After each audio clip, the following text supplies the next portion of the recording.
le préfet Dakar mon ami sama xarit préfet yow lu la yàpp préfet bul dugg ci ñàkk fayda yi xanaa yow jàngoo droit wala yéen am lu jàngul yéen droit bu baax dama ni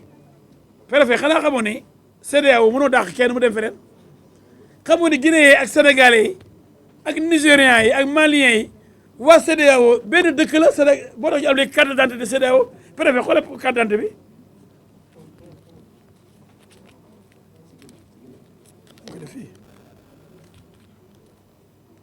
carte d'identité voilà préfet carte d'identité bi lii la carte d'identité CEDEAO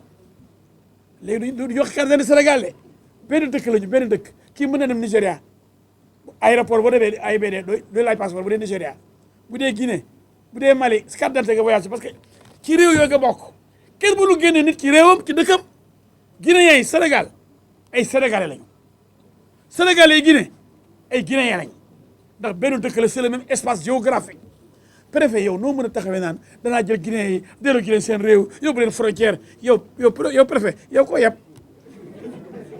mon ami bu la kenn dugal ci ñàkk fay day waay dégg dimbale waay bul wax di wax dof yi waay ah dégg nga jërëjëf waay. S'il vous plaît, allez rapidement, on va faire une projection de 2 minutes. Excusez-nous.